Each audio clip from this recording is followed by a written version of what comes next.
Good luck to Azam. He's a really nice guy. Now, finally from me, Matt and Sam, I think you might enjoy this. Take a look. This is a photo shoot we've got some video of. Now, as you can see, there's some of the biggest football stars in the world. Wayne Rooney's there, Joe Hart.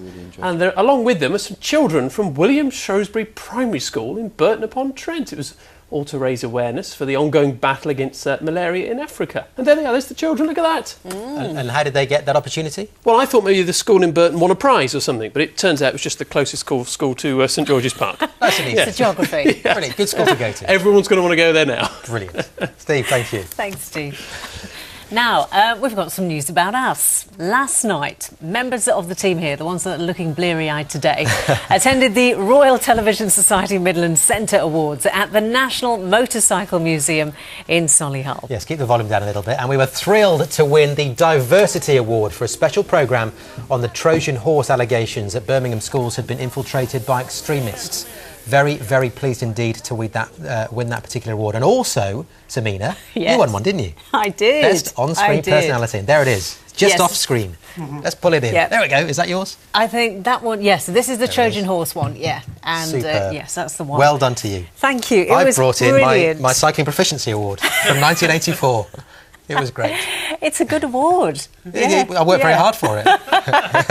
Well done, well done, well done, and well done to the team. Now, let's talk about tonight, because it is the scariest night of the year, when ghosts and ghouls are supposed to give you the fright of your life. But did you know that the West Midlands is said to be rife with paranormal activity in ancient homes and buildings, including this one? Yes. So, for Halloween, we needed a brave reporter, someone fearless who could handle the horror, but we couldn't find one. So we sent Rajiv Popat to Shropshire to investigate the spooky shenanigans at a village pub which is believed to be the most haunted in the country.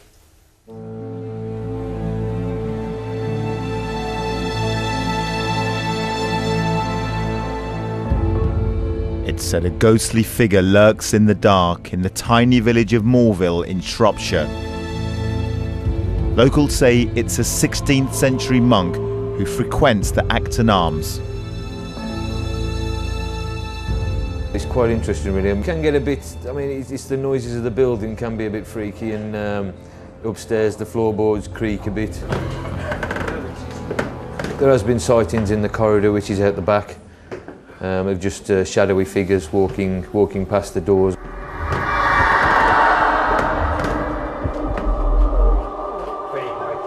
Peter Hubbard's family used to live here. They moved out just a few weeks ago. If you'd come down in the middle of the night down to the bar or the restaurant, you would feel a bit chilly.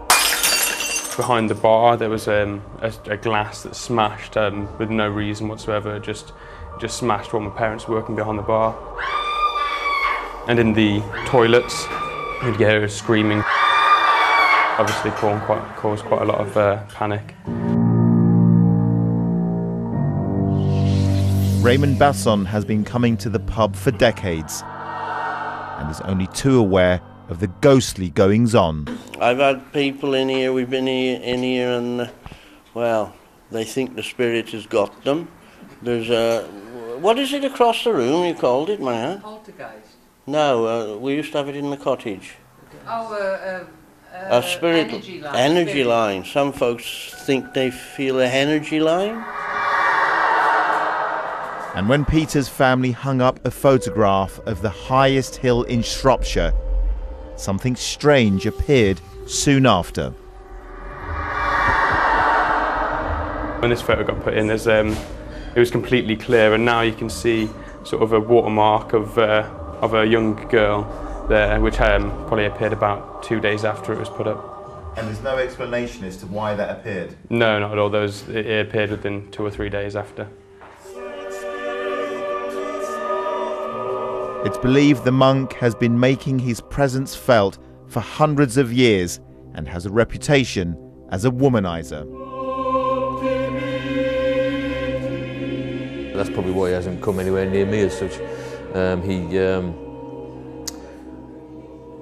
He does sort of make himself known to the ladies as such in the toilets and whatnot. He'll go in the bar toilets, and I've heard that they can hear banging on the walls when they're in the toilet and they come out. There's nobody. They've asked people, have you been in the toilet sort of thing, and everybody said sort of no. There's nobody been in there. So beware, order a spirit here and you might get more than you bargained for. Rajiv Poppard, ITV News, Moorville in Shropshire. Spooky stuff. Yeah, that wasn't me screaming at the end, by the way. It was me. And while Halloween has its scary side, of course, it's also a lot of fun for a lot of people. Yes, you've been sending us your photos showing how you like to celebrate.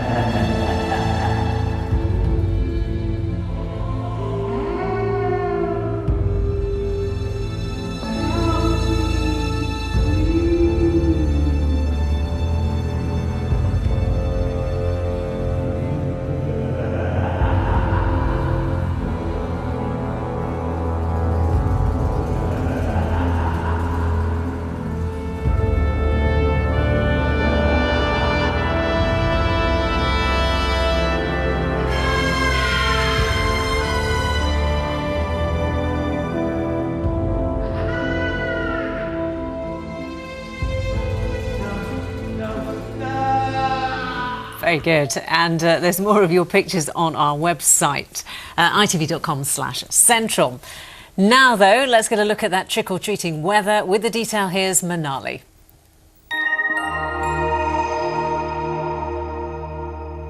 Hello there, good evening to you. Our thanks to Graham Rainbow for sending in his Halloween pumpkin picture. And today's Halloween has been the warmest on record. Temperatures across the Midlands rose to 22 degrees Celsius, and it was warmer still across London and the southeast, where we saw temperatures rise to 24 degrees. But I'm afraid as we head into the weekend, the weather does turn a little bit more changeable. Certainly not a complete washout, but there will be some rain or showers at times, and turning cooler and fresher as well. Now, through the course of this evening, it's going to be staying dry, largely clear skies initially. Perfect temperatures if you are heading out for some Halloween trick-or-treating, but out towards the west we've got this rain to push in, and if I run the sequence on initially, it will cloud over and that rain will push in overnight tonight. But the rain clears through by tomorrow morning, and it isn't going to be a bad start to the weekend, certainly. Some breaks in the cloud to give us some bright spells of sunshine through the course of the day, and into the afternoon, little change, dry and fine, but you'll notice those temperatures. It will be cooler and fresher compared to today, with highs between 13 and 15 degrees. Then beyond that, things do turn a bit more unsettled. For Sunday, the risk of seeing some showers, a bit of a breeze picking up as well. Further showers to push in on Monday as well, so it's worth keeping your umbrella to hand. Tuesday at the moment, the wind's starting to ease and it's looking dry and fine. Temperatures though cooler and fresher. Bye-bye.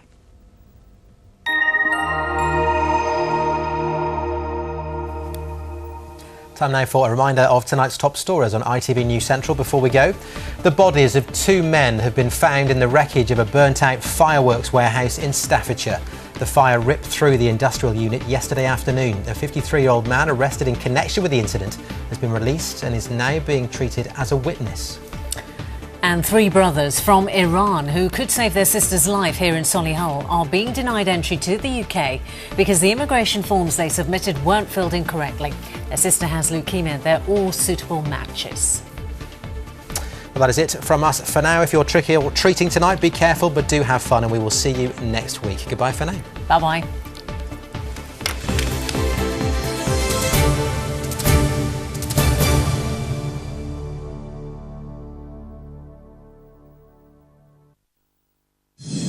Sex abuse inquiry in chaos as another woman chosen to lead it is forced to quit. Fiona Woolf resigned after increasing pressure from victims groups who said the inquiry would be a dead duck with her leading it.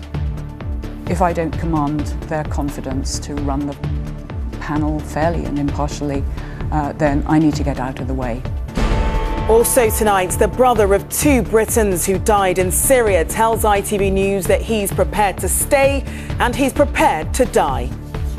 I have promised Allah that I will stay on the way of jihad until I get killed.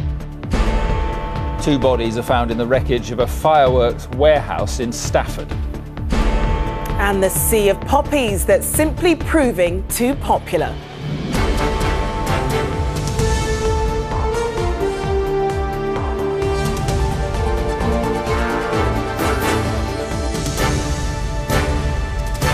This This is ITV News at 6:30 with Mark Austin and Charlene White. Good evening. The investigation into historical allegations of child sex abuse was thrown into further chaos tonight. For the second time in 4 months, a woman chosen to lead it has quit.